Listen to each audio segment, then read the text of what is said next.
I believe that we are called by God to do great things in this world. I believe that you and I are world changers, called by God to work tirelessly for the kingdom of heaven here on earth. What we do here at church, in our work, with our families, in our neighborhoods, is critically important to the ongoing life and work of the gospel, the good news of God's love. Through us, God wants love to be triumphant in providing justice, mercy, and peace and joy for all God's children. That's what I believe. But such belief can be heady stuff. At least it seemed to turn the heads of the disciples in Mark's gospel this morning. So often these disciples in Mark seem so full of themselves, almost painfully self-impressed. Such is the case in our reading for today, with James and John being so bold as to ask Jesus for places of privilege and honor when he comes into his glory. "Let us sit at your right and left hand," they ask of Jesus. They have a big calling, they think, this world-changing business, so they're kind of a big deal. And they ought to be in on this Messiah stuff. Of course, their destiny ought to be similarly big and important and glorious. But Jesus talks them down in our reading this morning. He cautions them that sharing in his glory means sharing in his cup, sharing in his baptism. Both of these symbols mean sharing in his suffering. There's an enormous irony hanging over this passage. Later on in the gospel story, there will be one who is at Jesus' right hand and Jesus' left hand, and it's not James and John, it's the two thieves who are crucified on Jesus' right and left. Can you share in this cup? Can you share in this baptism? Secondly, Jesus talks them down by letting the air out of their puffery, by reminding them of the real nature of discipleship. Whoever wishes to be great among you must be your servant. Not glory, but service. Not self-importance, but service. Not privilege or position or prestige, but service. And for us world changers, this life of service that Jesus was talking about pulls us out of our reveries about the afterlife and puts us with our feet firmly on the ground of the everyday, into a servant lifestyle that no longer puffs up, but sets us down, that grounds us in the often everyday small acts that can make all the difference. Let me show you what I mean. So you took a piece of paper out of the basket that the ushers passed out earlier. That piece of paper is going to ask you to do something relatively small, not very difficult. In a moment, I'm going to ask you to open up that piece of paper, then stand up and carry out this act of service. I'm going to give you 60 seconds to carry that out. You may have enough time to do this for 2 or even 3 people. Many of you will want to stand up and move around a bit as you do it. I think you'll understand once you read what's on your paper. So go ahead, open it up and take a look. I hope you agree this isn't very hard to do. So stand up, and you've got 60 seconds to carry this out, starting now.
Okay, thank you.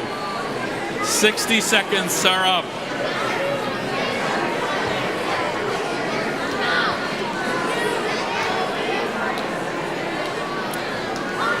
Thank you.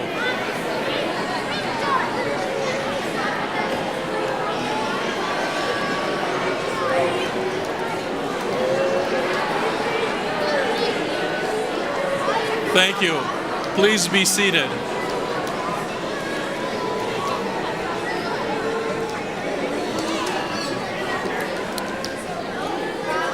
So that was it. That was it, 60 seconds. 60 seconds of service. That's all the time it took. And what did you do? A small act of kindness and courtesy, a kind word, loving gesture, a willingness to listen. And after only 60 seconds of sharing these small, easy acts of service, do you feel how different this place is than it was 60 seconds ago? Do you feel how the temperature of the love expressed here, the warmth of this room expressed in loving fellowship, has been risen significantly by a spirit of service? It's a changed world. And not because anybody did anything enormously heroic, brilliantly conceived, deeply religious, or cunningly theological. It was just 60 seconds of everybody trying to act like a servant. And that's what made the difference. When was the last time you got dressed for a church thinking, how can I be of service to the folks at church this morning? Not, I hope the service doesn't last too long. Or I wonder if the sermon's going to be any good. Or I hope the choir sings something in a language I understand. Well, that one hit a little close to home, apparently. When was the last time you prepared to go to a party or a social gathering thinking like a servant? I wonder if they need any help getting ready or cleaning up afterwards. I have to make sure to check in with the hostess because I heard that her father is ill. I'm going to refrain from drinking tonight and hang with my friend because I know he's trying to stay sober. When was the last time you prepared for a day at home thinking like a servant? What would make my partner happy today? What would make my child feel better about herself? What could we do together today instead of staring at our individual screens? 60 seconds is all that it took to warm this place up when we all try to act like servants. Imagine the change that you can make in your home, your school, your workplace, your circle of friends, your community, if you truly tried to be a servant there. That's what I'd like you to carry home from our reading this morning and from our thoughts together from this worship. The thought that being a servant is not terribly difficult, but it does ask from us a decision to commit to being a servant, even if we can only do it 60 seconds at a time. Even 60 seconds of service can change a world. And if you would, I'd like to think more deeply about our understanding of what serving truly means. Eileen Hoffmarch shared with some of us some thoughts from Dr. Rachel Naomi Raymond, who I know many of you are familiar with her writings, in which Dr. Raymond contrasted serving with helping and serving from fixing. Serving is different from helping, Dr. Raymond writes. Helping is based on inequality. It's not a relationship between equals. When you help, you use your own strength to help those of lesser strength. When we help, we may inadvertently take away from people more than we could ever give them. We may diminish their self-esteem, their sense of worth, integrity, and wholeness. I would imagine that most, if not all of us here, have received help from someone who took at least a piece of our pride in payment. You know what that sounds like. How could you be so stupid? You know, money doesn't grow on trees, young lady. I'm going to help you, but before I do, I want to give you a piece of my mind. You know what that sounds like, and you know more especially what that feels like. Along with their help, a helper throws in a bit of shame at no additional cost, except the cost to your pride and self-worth. A servant does not judge, but simply serves. Dr. Raymond goes on in describing the difference between serving and helping. When I help, I'm very aware of my own strength. But we don't serve with our strength. We serve with our whole selves. We draw from all of our experiences. Our limitations serve. Our wounds serve. Even our darkness can serve. The wholeness in us serves the wholeness in others and the wholeness in life. The wholeness in you is the same as the wholeness in me. Service is a relationship between equals this way. Some of the servants in this congregation that I most admire are our confirmation mentors, and yet when they are first asked to serve, they almost always have the same reaction. Who, me? I can't be a faith mentor, they always protest. I'm no great example of Christian faith. I have serious doubts, and sometimes my own relationship with God seems on very shaky ground. You don't want me to mentor our young people. And you know what? That's what makes for a great mentor. Not just your faith, but your doubts as well. Not just your strength, but your limitations as well. Not just the light of understanding, but the darkness of confusion. Do you know how rare it is to hear someone speak the truth about their experience? The whole truth? Especially about their faith experience? That's what makes for a great mentor in faith and for a great mentor in life, in work, in every occasion. That's what makes for a real servant. More from Dr. Raymond. Helping incurs debt. When you help somebody, they owe you one. But serving, like healing, is mutual. There is no debt. I am as served as the person I am serving. When I help, I have a feeling of satisfaction. When I serve, I have a feeling of gratitude. These are very different things. Years ago, I led a UCC delegation to the Spiritual Council of Churches in Haiti. We were going there to help them. And who did we try to help? Folks who lived amid a 40% unemployment rate, where more than 2/3 of the population did not and still do not have formal jobs. Families who suffered under tragically high infant mortality rates, sometimes were forced to give up their children for American adoption because they couldn't afford to feed their children. People who lived under the crushing load of poverty and political oppression. Yet I came away from Haiti with lasting impressions of those faith partners and their courage and their strength. They were Christians who had stood up against the corrupt Duvalier regime in Haiti to the point of imprisonment and attempts on their own lives. They shared what they had, what little they had, with one another in solidarity and hope, just like those early Christians in the book of Acts. They embodied the Spirit of Christ in ways that humbled me and inspired me in my own faith. It was a privilege to serve among them. Life-changing for me, for which I am eternally filled with gratitude. Finally, Dr. Raymond contrasts serving from fixing. Serving is different from fixing. There's a distance between ourselves and whatever or whomever we are fixing. Fixing is a form of judgment.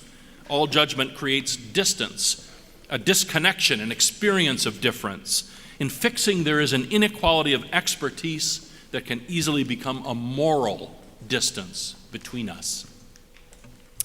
So one member of our little UCC delegation to Haiti was a banker and financial planner from the West Bend area. And he went thinking that he could share his financial expertise with the Haitian churches, especially with their investment policies. So the first church we visited was absolutely filled to overflowing with singing, praying, celebrating worshipers of all ages. We had a wonderful time, and our financial planner talked with the pastor afterwards. What was last month's total offering? He asked the pastor. The pastor answered, $12. So much for the investment policies. These Haitian church leaders had created a vibrant, faithful, servant church out of $12 a month. who were the experts there? Who needed to learn from whom? Here's how Dr. Raymond concludes. We cannot serve at a distance. We can only serve that to which we are profoundly connected, that which we are willing to touch. I was particularly struck by Mark Charles last Sunday, our guest preacher, Navajo speaker and prophet, who talked about people like me, good-hearted, well-intentioned, right-thinking folk who want to be of service. Those who were here last Sunday will remember him talking about the protests at Standing Rock last year, how thousands of tribal people resisted the desecration of tribal lands, and they were joined by people like me, good, religious, white UCC types who had repudiated the doctrine of discovery, the church-sanctioned historic theft of land, pride, life, and heritage from indigenous peoples. Some of the Standing Rock leaders described to Mark how healing it had been to protest together with folks like me, how so many mutual tears had been shed and hugs had been shared and reconciliation had been achieved. Mark asked dubiously, I see. How much land did they give back? In one moment, he identified the key weakness of liberalism, the conviction that right thoughts and good intentions are enough to change the world, that spares us from having to engage in actions that might prove personally costly. We cannot serve at a distance.